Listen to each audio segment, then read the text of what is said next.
Propicios días, Cacaricuéntanos. Hoy tenemos un especial de Cineticias que vamos a dedicar a la vida, obra y circunstancias de don Bernardo Bertolucci. Y por supuesto vamos a dedicárselo a un amigo que nos lo ha pedido, que es José Alejandro de la Orden, más conocido por Pepe. Antes de ir con don Bernardo, hay que ponernos en antecedentes. Pepe es uno de esos jóvenes de los años 60 y 70 en España que tenía inquietudes intelectuales. Y estos jóvenes, pues en aquella época, huyendo un poco del comercialote cine americano y el con excepciones del esnable cine español de la época, pues se iban en manada a ver a las salas de cine y ensayo subtituladas, pues a tipos como Truffaut, Godard, Kurosawa, Bergman o nuestro amigo Bertolucci. Ni que decir tiene que Bertolucci es un director difícil para el espectador medio, con alguna excepción que ahora analizaremos. Vamos pues con el especial de Bernardo Bertolucci. Fallecido el 26 de noviembre de 2018, es decir, hace nada, Bernardo Bertolucci había nacido en Parma en 1941. Era hijo de Attilio Bertolucci, un conocido poeta, historiador del arte y crítico de cine, y además amigo y colaborador de Pierpaolo Pasolini, que esto va a tener una cierta importancia en la carrera de Bernardo. En un principio quería ser escritor como su padre y ya recibió algunos premios literarios a la temprana edad de 15 años. Asistió a la Facultad de Literatura Moderna en Roma, pero en 1961, con solo 20 años, papá le consiguió trabajo como ayudante de dirección de Pasolini en su obra prima Acatone, que es una revisable película de 1961 que nos habla de la vida de un proxeneta en los arrabales de Roma, claramente neorrealista. Pues bien, en esta grabación Bernardo se va a enamorar del cine y decide dejar la universidad. Y debutará muy pronto en la dirección, el año siguiente, con una idea de Pasolini de 5 folios y la colaboración del escritor Sergio Zitti, con el que coescribiría el guión. Su ópera prima se va a llamar La cosecha estéril, La comare secca, y ya os digo que es de 1962.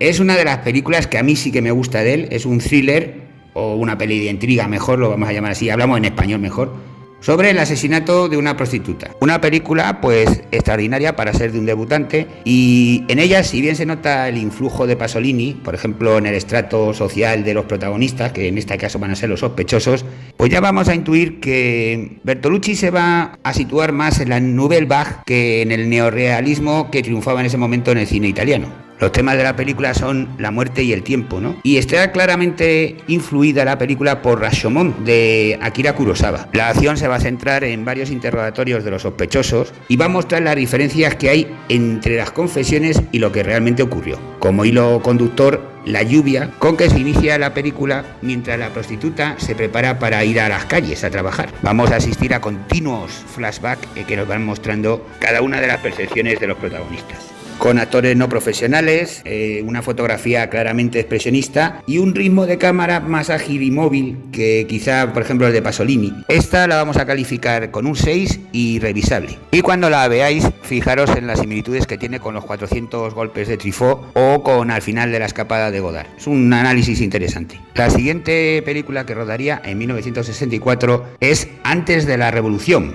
prima de las revoluciones. En esta película ya fija dos constantes que van a estar en todo su cine, que es la lucha de clases, porque Bertolucci era marxista, y el despertar sexual. El prota Fabricio va a tener un affair con su tía Gina, que es muy joven y tal, y bueno, esta película no la veo tan interesante, y precisamente por el empeño en marcar sus tesis y tal. Y sorprende además también la derrota final del protagonista, ¿no? En 1968, una película curiosa de título, pues se llama Partner, que significa compañero en inglés, pero en italiano es el il socia, que sería mejor traducible como el doble. Yakov, un solitario profesor que se inventa un doble más divertido para integrarse mejor en el mundo social, será finalmente descubierto. Es sobre un relato de Dostoyevsky y no pasa nada más. Es imperfecta, aburrida. Esta es de un 2, como mucho.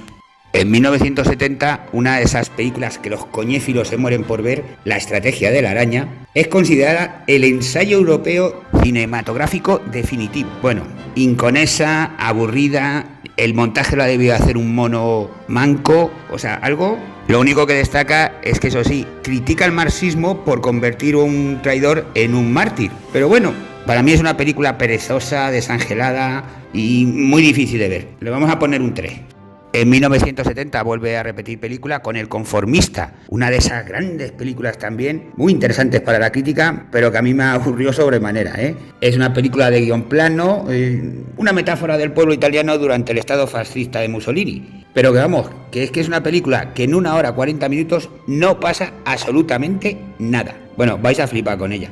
En 1972, Bertolucci va a crear una gran controversia en el mundo del cine con El último tango en París. Una desagradabilísima película, para mi entender, pero que, por ejemplo, en España fue terrible porque la gente se subía a Perpiñán y a Biarritz para ver la película. Bueno, ya se ha visto la historia de la mantequilla, de la supuesta violación que luego no era, de la depresión de Maria Schneider. Bueno, ¿qué podemos decir? Una película aburrida, desagradable. Ya sabéis que yo siempre digo que hay que verlo todo para poderlo criticar o para que nos guste.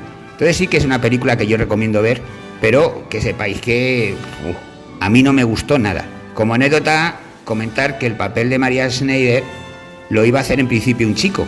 Y destacar que el herrumboso aspecto físico de Marlon Brando le hace la película todavía más asquerosa.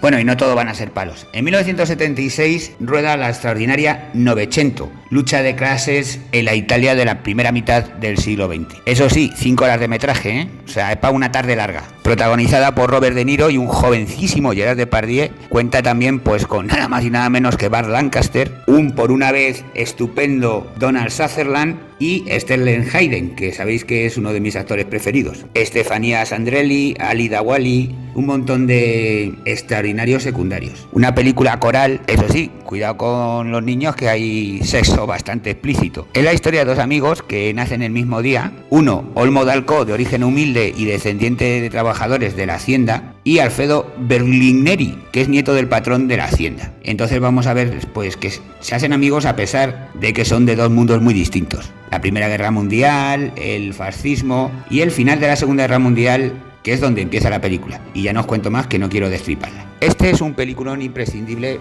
para la historia del cine y que, por supuesto, los que no hayáis visto tenéis que verlo, vamos.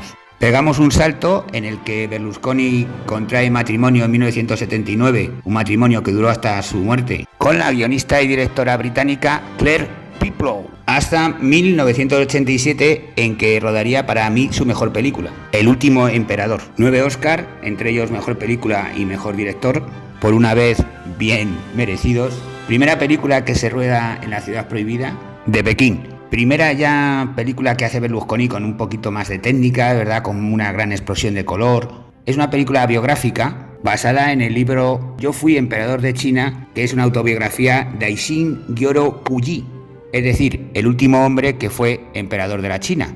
Y nos cuenta a través de él pues un poco la historia de la China entre 1908, que es cuando Puyi accede al trono, y 1967, que es cuando falleció. Fiel a su estilo, Bertolucci inicia la película en 1949, cuando está siendo reeducado Puyi para ser un comunista más, y mediante flashbacks nos va mostrando toda la historia de su vida, cuando fue depuesto como emperador en 1912, o cuando en los años 30 fue emperador títere de Manchuria, títere de los japoneses, por supuesto, y cómo va a asistir a la revolución cultural, al culto a Mao, como un jardinero, un ciudadano más. Asistiremos también a su incierto despertar sexual. En fin, una película muy del estilo de Bertolucci, pero con unos grandes medios con los que no había estado dotado en sus anteriores producciones. Esta es una obra imprescindible.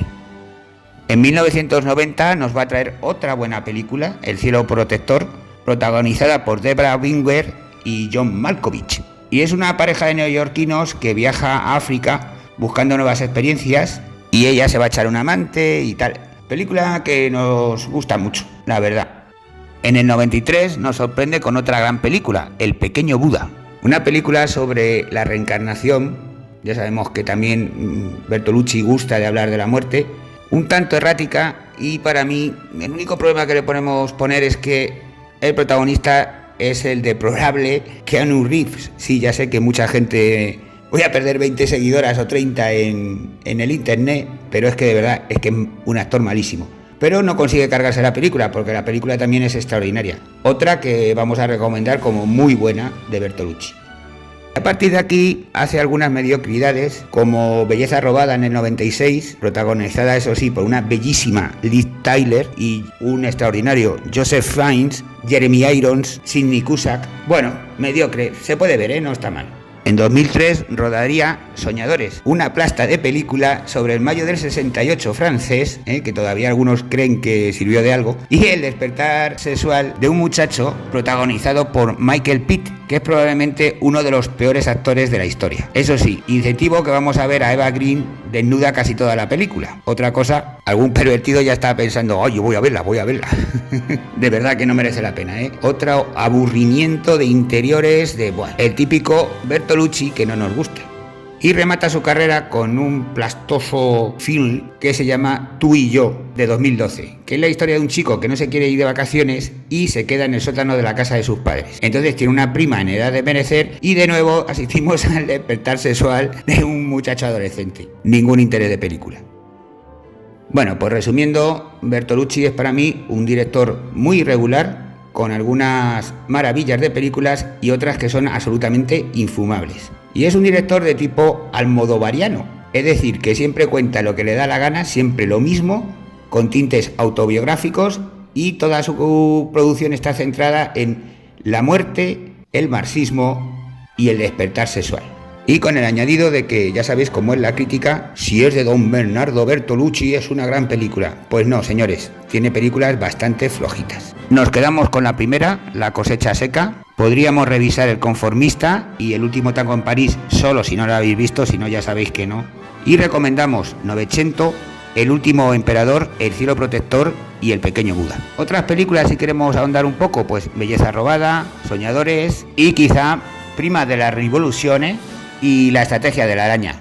Esta última porque como está tan aclamada por la crítica, no sé, mirad vosotros a ver si veis algo que yo no veo y si eso me lo comentáis en los canales habituales. Y nada más, volver a dedicar a José Alejandro de la Orden este programita y ya sabéis, amigos, larga vida y prosperidad. Hasta el próximo especial. Y después de tanto trabajo, yo voy a tomarme un burgo.